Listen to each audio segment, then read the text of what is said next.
Plan कोई और दिया और काम करने के लिए बोले फलाने के साथ काम करो। ऐसा मेरे भाई साहब एक बात समझना, अगर बड़े लीडर आपके साथ में हैं तो आपकी सौभाग्य की बात है, आपसे कॉल पे बात करता है, बड़े सौभाग्य की बात है। लेकिन इस बात की जरूर आप एहसास कीजिए कि जिस व्यक्ति ने आपको इंडस्ट्री के अंदर ला दिया और जो व्यक्ति ने आपको इस इंडस्ट्री के बारे में समझा दिया, ज्वाइन करा दिया, अगर काम करने की बात है आपके मार्गदर्शन में, आपके साथ अगर कोई भी इंसान साथ दे रहा है, उससे बड़ा आदमी कोई नहीं हो सकता। उसके साथ पकड़ के आप चाहें तो हिंदुस्तान के बड़े से बड़े रैंक और डायरेक्ट सेलिंग इंडस्ट्री का ब्रांड एम्बेसडर जैसी रैंक को भी आप करेक्ट कर सकते हैं।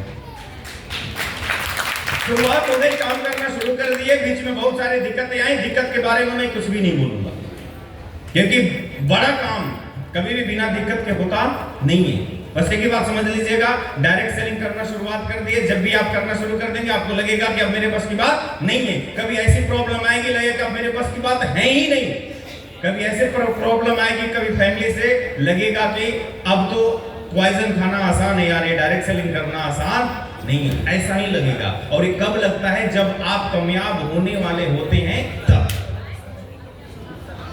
ऐसा ही होगा। जब आप एकदम पिक टाइम पे होंगे, गर्मी के मौसम में जैसे चापाकल में खूब पानी चला रहे हैं और पानी देने वाला है, तब तक एक आदमी बोलता है यार पानी नहीं देगा, चला जाता है। तब तक दूसरा आता है, तुरंत दो बाल्टी दो हैंडल मारता है और पानी पीकर चला जाता है। ऐसे ही डायरेक्ट सेलिंग बिजनेस है। आपके कर्म में जितना मेहनत लिखा होगा करना पड़ेगा, और कर्म करने के बाद ही फल मिलेगा। मेहनत संघर्ष भरी रही है, बहुत सारी दिक्कतें आई, उतराव चढ़ाव लगा रहा, कंटिन्यू सपोर्ट की मैं बात करूं, गुरुदेव खानी सर है हमारे आइडियल। एक बार जब पहली बार मिला था, हमने एक बात समझ में आ गया, मैं तो जॉब छोड़ के और इस बिजनेस को करने की बातें कर रहा हूं। जब इतना बड़ा बिजनेस, जिसके पास एक्सेल का शोरूम है, जिसके पास सियाराम का शोरूम हो, इतने बड़े बिजनेसमैन होने के बाद जब कर सकते, मेरी औकात कुछ भी नहीं। ऐसा होता है नहीं होता है? लोग बोलते हैं सर मार्केट में मेरी रेपुटेशन है, बहुत बड़ी इज्जत है, मैं नहीं कर सकता डायरेक्ट सेलिंग। मिलवा दीजिए एक बार ऐसे पर्सनालिटी से।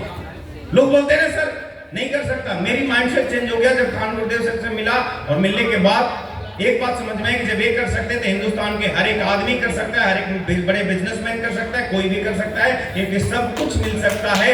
टाइम फ्रीडम और मनी फ्रीडम मिलेगा तो सिर्फ डायरेक्ट सेलिंग में और एफिलिएट में। और इसकी वजह से शुरुआत हुई, गुरुदेव का काफी सपोर्ट रहा, बहुत अच्छी सपोर्ट रही। गुरुदेव रियली आज अगर सपोर्ट की मैं बात करूं तो मेरे ना पर जिंदगी में बहुत बड़ी सपोर्ट सर ने किया, और पिछले 6-7 महीने से काफी डिस्टर्बेंस रहा। उसके बावजूद भी गुरुदेव की वजह से हमारे टीम में किसी भी प्रकार के ना तो सेल डाउन होने दिया गुरुदेव, ना तो किसी प्रकार की कोई दिक्कत हुई। मैं चाहूंगा गुरुदेव फार्म इंद्रोज जी के लिए एक बहुत जोरदार शानदार ताली हो। मैं बात करूंगा नेक्स्ट हमारे अपलाइन गुरुदेव सुधीर सर का। सुधीर सर की बात अगर मैं करूं तो टेक्निकल एजुकेशन हो, टेक्निकल बातें हो, पॉइंट की बातें हो। अगर आपके बिजनेस में उतराव चढ़ाव आ रहे हैं, बिजनेस में अगर दिक्कतें कोई आ रही है, तो रियली मैं मानता हूं गुरुदेव सुधीर सर अगर हमारे साथ हैं तो कृष्ण के रूप हैं। अगर आपके बिजनेस में किसी प्रकार की दिक्कत आ रही है तो गुरुदेव के आशीर्वाद से और गुरुदेव के मार्गदर्शन में काम करने से एक बात समझ में आ गया कि जहां गुरुदेव खड़ा रहेंगे, कृष्ण की तरह गुरुदेव अगर खड़ा है तो हमारा बिजनेस कभी हिलने वाला नहीं है। मैं चाहूंगा गुरुदेव सुधीर सर के लिए एक जोरदार ताली। बातें बहुत कुछ है, मैं करूंगा बहुत जल्द, 3-4 महीने के अंदर मैं डायमंड बन जाऊंगा। उसके बाद मेरी कहानी आप सुनेंगे। मैं रियली अभी भी मैं बोलना नहीं चाह रहा हूं, मैं बोलूंगा आप रो देंगे, मैं क्लियर बोलता हूं।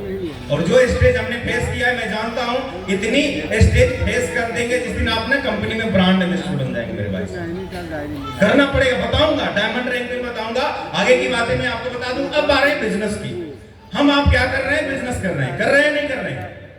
बोलो भाई, आप बिजनेस कर रहे हैं ना? अच्छा, किसको लगता है नेटवर्किंग कर रहे हैं? किसको लगता है नेटवर्किंग कर रहे हैं? यार बोलेंगे तभी तो बात कर पाएंगे। अरे बड़े मजे की बात करने वाला हूं, आप लोग समझ नहीं रहे। अच्छा, किसको लगता है कि नेटवर्किंग कर रहे हैं? अरे हमें लगता है तो नेटवर्किंग कर रहे हैं। अच्छा, लगता है नहीं लगता है? एक बात आप ध्यान से बताइएगा, हमारा जो है प्रॉपर बिजनेस ही है ना। अच्छा, बिजनेस है और कुछ करते हैं हम लोग? बिजनेस करते हैं। कंपनी क्या करती है? आयुर्वेद का प्रोडक्ट बनाती है, हम लोगों तक रिकमेंड करते हैं, लोगों तक पहुंचाते हैं, बिकते हैं, हमारा इंसेंटिव बोनस जो भी होता है अकाउंट में आ जाता है। क्या मैं सही कह रहा हूं? अब ध्यान की बात समझिएगा, बड़े मजे की बात है। हम सभी लोग बिहार से हैं ना? मेरी बात को ध्यान से समझिएगा, बिहार से हैं, और बिहार में जो भाषा बोली जाती है उसका नाम क्या है? भोजपुरी। गर्व से बोलिए भोजपुरी। अब भोजपुरी की बात कर लेते हैं। पहले के डेट में ध्यान से आप समझिएगा, अगर भोजपुरी इंडस्ट्री में कोई आदमी करियर बनाने की बात करता था, कोई इंसान भोजपुरी इंडस्ट्री में करियर की बात करता था, तो लोग अपने बेटे को मना कर देते, अपने बेटी को मना करते। तो बॉलीवुड में भी था, हाँ या ना? कोई अपने बेटे बेटी को बॉलीवुड हॉलीवुड के अंदर भोजपुरी के अंदर भेजना पसंद करते थे? लेकिन आज हर कोई भेजना चाह रहा है, और जब वहां सेट नहीं हो पा रहा है तो एक ऑप्शन है आपके पास। ध्यान से मेरी बात, कड़वा लगेगा लेकिन सच्चाई है। भोजपुरी इंडस्ट्री में चाहे बॉलीवुड इंडस्ट्री के अंदर हर कोई आज भेजना चाह रहा है, लेकिन एक समय था कि कोई भेजना चाह नहीं रहा था। और आज जब भोजपुरी या बॉलीवुड में ऑप्शन नहीं मिल पा रहे हैं, तो लोग अपना करियर आजमा रहे हैं कहां पर? टिकटॉक और रील्स बना करके इंस्टाग्राम पे। मैं सही कह रहा हूं? बात मार के बोलो। जब वहां सेट नहीं हो पा रहे और लोग करियर बनाने के लिए भोजपुरी में जा रहे हैं। अब आपको मैं बताता हूं, डायरेक्ट सेलिंग इंडस्ट्री लगभग 2000 सन से भारत देश में चल रहा है, बड़े तेजी से चल रहा है। अब 2000 सन से लेके 2024 खत्म होने वाला है, 2024 तक डायरेक्ट सेलिंग इंडस्ट्री का बिजनेस क्या है? और 22 फरवरी 1963 में भोजपुरी इंडस्ट्री की स्थापना हुई। कब हुआ? अरे भाई साहब सुन लीजिए, डिस्टर्ब मत कीजिए, सुन लीजिए। बड़े मजे की बात है, जो बोलेगा ना यार कौन सा ये बिजनेस में लगा, बोले इंडस्ट्री है हमारा डायरेक्ट सेलिंग का, और डायरेक्ट सेलिंग जो बिजनेस है मैं आगे बताऊंगा कितने की टर्नओवर है। भोजपुरी इंडस्ट्री 22 फरवरी 1963 में स्थापना की गई, जिसका अभी तक का टर्नओवर की अगर मैं बात करूं तो सिर्फ 2000 करोड़ है बिजनेस है। कितने का है? ध्यान से समझिएगा भाई, कितने का है? ओनली फॉर 2000 करोड़ का बिजनेस है। और हमारा इंडस्ट्री, जिस इंडस्ट्री में हम करते हैं काम, हमारे जो इंडस्ट्री की बात है 2000 सन से शुरू होकर, इंडिया की मैं बात कर रहा हूं, 2000 सन से लेके 2024 तक की इंडस्ट्री में अगर आप जाके गूगल पे जाके कर लीजिएगा, करंट टाइम में 22,182 करोड़ का बिजनेस है। यानी हम भोजपुरी से भी नंबर 1 है, भोजपुरी से भी ज्यादा है भाई साहब। और भोजपुरी में ना लोग डिफेंडर लेके बड़े खुश होते हैं, और लोग रेंज रोवर ना उनके बाप की गाड़ी लेकर के यहाँ पर 2.5-3 में 5-5 करोड़ लेके लोग घूम रहे हैं, हाँ या ना?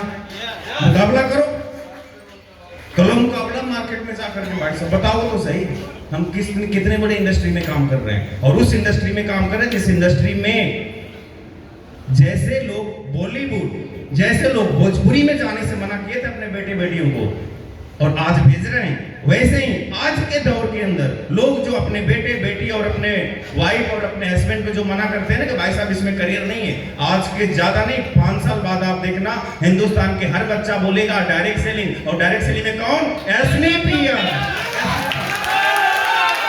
करना पड़ेगा, और मजबूरी में नहीं, शौक से। शौक से नहीं, मजबूरी में। शौक से नहीं करेंगे, मजबूरी में।